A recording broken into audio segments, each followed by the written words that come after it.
Kok nek kepengin dadi wali gendeng ngono iku.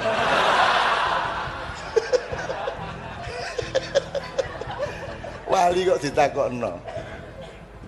Wong wali itu ana wong nagih utang lesu. Jangan main-main kalau sama Tuhan.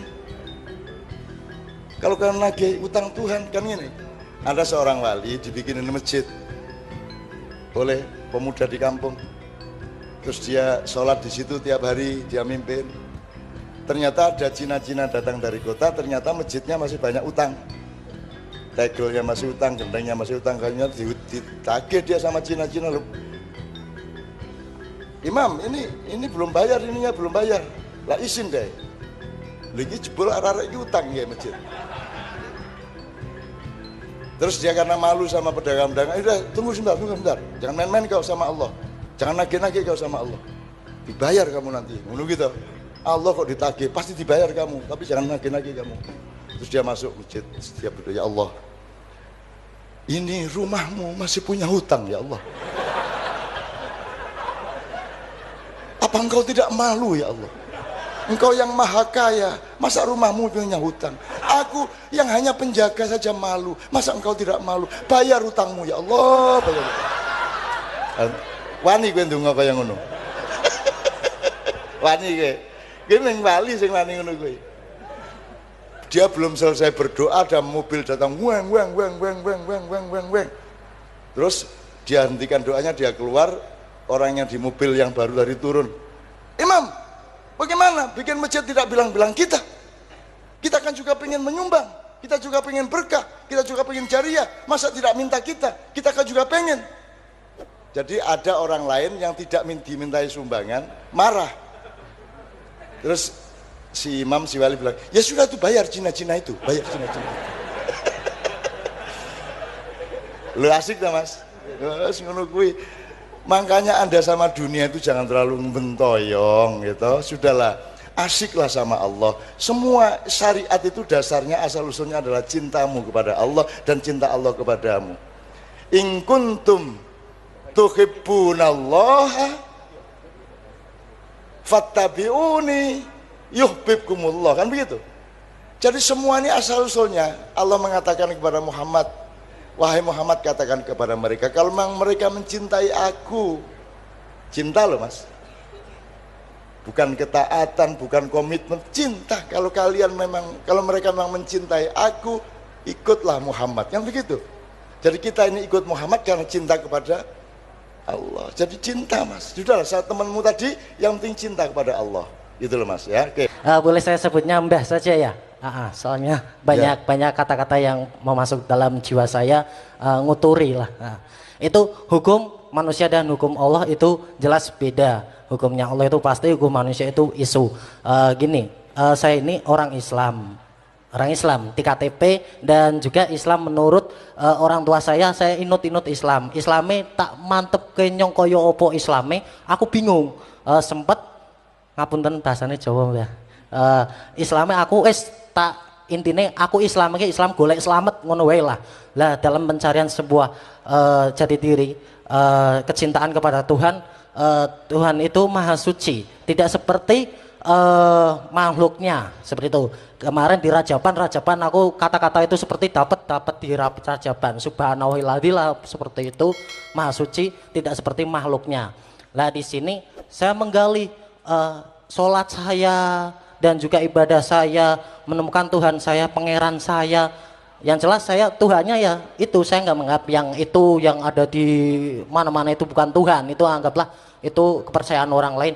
Saya pangeran saya itu seperti apa? Kadang saya berbaca tidak menempat, tidak ya semacam itulah, tidak menemukan kecintaan, hingga saya belajar dalam mencintai Tuhan, melakukan sebuah ritual itu demi mencari kecintaan saya kepada pangeran saya.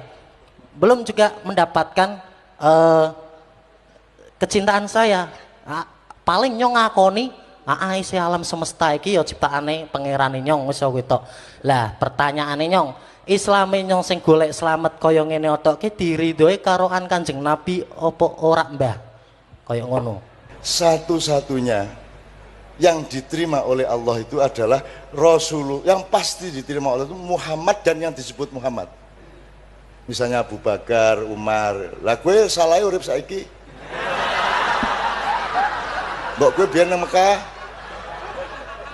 njur melu-melu nimbake pemijeti kan sikile Kanjeng Nabi ben gue dijamin swargane. Kan beberapa sahabat dijamin surganya oleh Rasulullah. Jadi itu yang pasti. Selain itu, biar Imam Syafi'i, biar Buya Hamka, biar Ketua MUI, biar Imam Khomeini, biar siapa saja posisinya sama dengan kamu, belum tentu diterima. Ayo piye?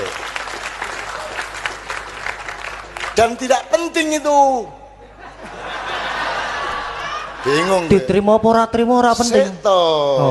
Gitu. Ojo dadi Nabi Musa lho kowe.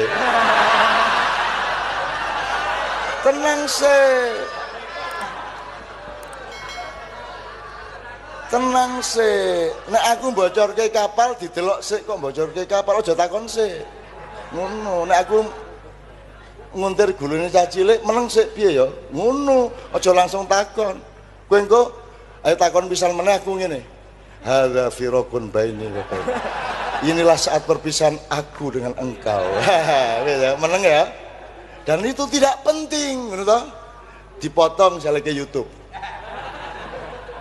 Wah, menurut MH Ridhollah tidak penting. Ngono. Ayo kono lebokno kono. Tak karepmu kono, ayo. Nek cangkemmu pedot aja sambat aku. Ngene lho Mas, kamu itu tidak usah sibuk mencari ridho Allah, meminta ridho Allah. Kamunya yang harus terus menerus ridho sama Allah. Rodiyatan, bukan mardiyatan, rodiyah. Kamu yang harus memastikan setiap saat ridho kepada apapun saja yang Allah tentukan untukku. Kamu ridho, efeknya pasti diridhoi. Masa ya Allah ridhoilah aku, ridho jaluk tok kon dhewe gak ridho. Kan begitu? Bener nggak logikanya? Ayo takon meneh. Bener nggak? Jadi jangan sibuk memohon ridho Allah. Habiskan waktumu untuk meridhoinya. Sudah pasti kalau engkau ridho Allah, meridhoimu kan begitu. Jadi kan ya ayyatuhan nafsul mutmainnah. Terus irji'i ila rabbiki radiyatan mardiyah. Loh, radiyatan sik baru. Lah kamu itu sibuk mardiyah. Lo mardiyah wis rabi ket biyen lho.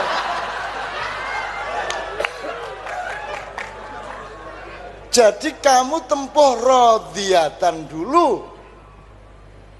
Kamu akan mendapat efek mardiyah gitu. Jelas ya sekarang? Ayo Bi, ayo. Oke, udah habis pertanyaannya. Oh miskin tadi tak tambahin. Kamu tahu nggak Rasulullah ditawari melalui Jibril. Jibril bilang sama Muhammad, kalau dia mau jadi raja yang kaya raya seperti kakeknya Sulaiman alaihissalam, untuk menjadi mulkan Nabi ya, raja yang kaya raya, maka wahai Jibril siapkan semua infrastrukturnya. Kemudian Jibril membuat gunung emas di antara Madinah dan Mekah, dan sampai sekarang masih ada di pager itu. Itu stok terakhir Arab Saudi yang akan bangkrut sebelum 3 tahun yang akan datang. Ya, itu Jibril yang bikin untuk Muhammad, untuk menawarkan kepada Muhammad, kalau engkau mau menjadi raja yang kaya raya seperti kakekmu Sulaiman, Allah menyiapkan semuanya. Maka semua tambang minyak,